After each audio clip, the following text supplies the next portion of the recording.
What is going on, guys? It is Friday, May 8th. Happy Friday. So it's been a long time. I don't know if it's been a month or 2 months, but it's been a while since I did a car video. So here I am in my 2009 Audi A4.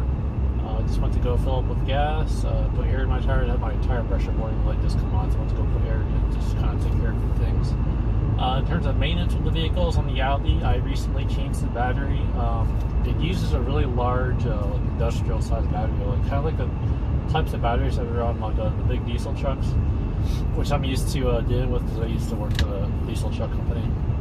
And so I replaced the battery. It's an AGM style battery, which is basically a gel type fluid in the battery instead of like a battery acid, which is a more liquidy type fluid which tends to leak. And then because this battery is in the trunk, they want you to use an AGM rated battery because I guess it's safer and it's got venting and stuff because it needs to vent out the air through a tube.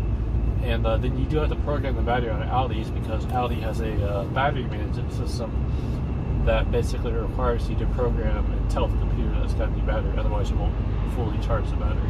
So I did that myself, and if I were to do it at the dealership, it would have costed like $550. So I ended up buying the right battery at Advanced Auto Parts, got a 25% off discount.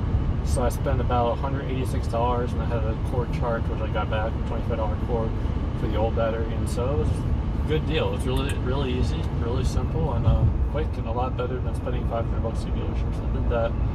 Replaced the cabin air filter in this car, which is underneath the floorboard on this car. It's pretty simple. If you do it at the dealership, it's like $100 labor, but it takes like 5 or 6 minutes. It's really quick and easy. What else? So yeah, this quarantine thing's been going on. I have been prepared. I did get a KN95 mask. It's not the N95 mask, like the medical prescribed one, but it's a pretty decent one. I've been doing that, wearing that, whenever I go out, and it's just a surreal experience. Like, here in Illinois, it's like, mandatory. I think a lot of places now, it's mandatory to wear a mask, but it's just so crazy where you're shopping and everyone else is wearing masks. It's like, wow, it's like, this really is like a plague basically going on. So it's kind of crazy, and scary at the same time. But other than that, life has been treating me nicely. I mean, obviously this whole quarantine thing is hard on everybody, hard on families, hard on a lot of people. So it's just, it's life now. It's the new life that I just didn't expect to have happen in 2020. But other than that, I'm staying positive. I just take each day at a time and enjoy, and just try to get through things. I hope you guys do the same. Let's see what else can I talk about. So I have a little more story time, if you will. So this happened last night. I was sort of laying down. Wasn't quite going to sleep, but I had just my phone plugged in. So my phone would have just a little bit of light, or still a little bit of light outside. Just started laying down, kind of taking a nap, I guess you could say. Then I saw this big, black thing just crawl across the sheets. And I got white sheets, so it was very noticeable. I'm like, holy crap! So I'm just jump out of bed, throw all the sheets in the air, turn to a ninja, basically throw my arms around. And then I see that it's this huge freaking spider. I don't know if it was a wolf spider or what's the other one? Brown recluse spider, whatever they're called. So anyway, so I basically saw him. He was so fast but so big at the same time. And then I basically smushed him with a pretty good amount of paper towels, 2. And then he was just still alive, still moving. I smushed the crap out of him, seriously, probably 30 pounds of force. And that guy just would not die. He was just so aggressive. I'm just so glad that I actually found him, and I had to kill him, man. If that thing bit me, I probably would have a whale on my arm, the size of who knows, because it was just huge spider. So yeah, seriously, that guy was you won't believe how strong these things are. I would never want to fight with a tarantula, considering how strong this spider was. I hit him so many times, and no matter what, he would still. Don't get me wrong, he was kind of injured, but he would still try to get up and just attack, basically, in an attack stance. Unreal. But yeah, that was just something that just kind of scared the crap out of me. So then when I was laying down in bed, all I could think was a huge spider coming in, but I'm pretty sure that was the only one. But that's just a little funny thing that happened last night. It was kind of messed up and scary. And creepy. There was spider blood everywhere. Just one of his legs, was the size of a small spider. It was just unreal how big he was.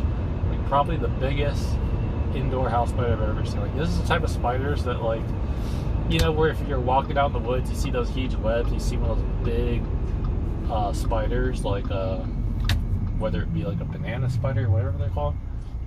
But it was just so big. But yeah, that was just unreal. I couldn't believe how monstrous and how strong it was. It was crazy. And let's see what else. Obviously, gas prices are so cheap, so definitely it is nice to have do a little pull. It's nice to have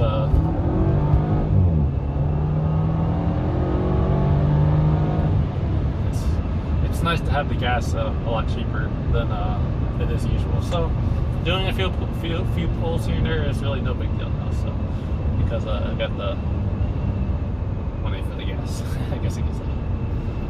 But yeah, so just enjoying life, taking each day as they come, and I hope you guys are all, doing the same. I hope you all stay healthy, stay safe, and don't get sick. I don't know anybody who's gotten sick, and like in my personal life, I don't even have that many friends, to be honest with you, but I don't know anybody who's gotten sick. But I guess now it seems like people could have it, but they don't really know that they have it. So it's just like, it's kind of a, what they say, the invisible disease, or whatever you want to call it. But it's just crazy. So I definitely taking all the precautions, washing my hands like a maniac, and just doing whatever it takes. Like if I go out to a public place, I'll leave my shoes outside, or leave them in direct sunlight, do whatever I can just to prevent the spread, and mostly just to not get it. That's the most serious part, is to not get it. Let's see what else. You got to do the oil change on this Audi, and I did do one on the Subi a while back. But yeah, everything is good. All the cars are in good shape. I did just put air in my tires, and for some reason I still have the tire pressure light on this car, so I don't know if it maybe a sensor or what, but it just did fill in all the tires. So maybe it's a bad sensor, which is unfortunate, because I'm sure on this Audi it's expensive, so that kind of sucks. But other than that, I'll just get through it and figure it out what to do. But other than that, life's good, and I hope you guys are all doing well, and I guess until then, I will see you in the next video, and thank you for sticking with the channel. I know I haven't been making videos, and I apologize, and I've been watching a lot of other YouTube channels just to kind of change my variety of stuff that I get. I've been watching Rich Rebuilds, which is basically this one dude, he's rebuilding Teslas and taking them apart, learning how they work, taking apart the motors and gutting them and buying salvaged ones and rebuilding. It's pretty cool, so I've been watching that. That's pretty cool. And then just for crazy stuff, entertaining but crazy stuff, there's this one channel called Mutual Drop, and it's these guys beating the crap out of cars, they work at a junkyard or whatever, and they're doing all kinds of crazy stuff with cars that are probably going to get scrapped or whatever. From doing burnouts to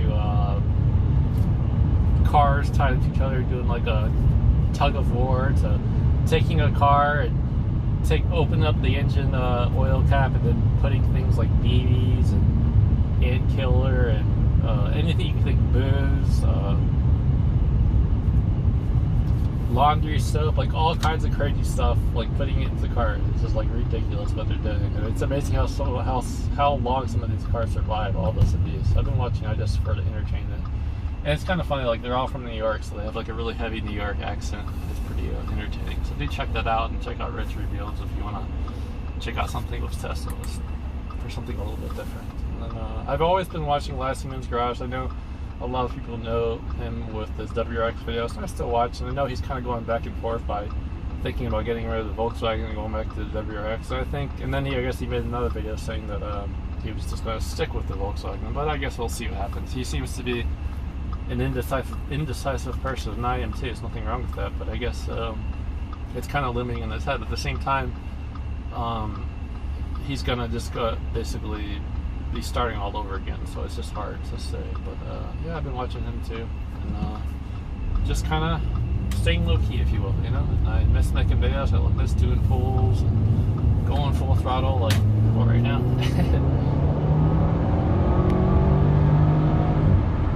That wasn't even all the way, but yeah, just enjoying each day as they come, and enjoying life, and I hope you guys are trying to do the same.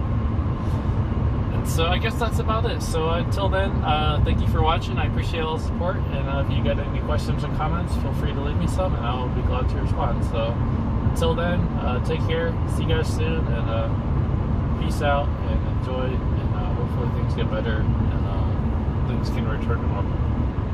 I'll talk to you guys later. Peace out.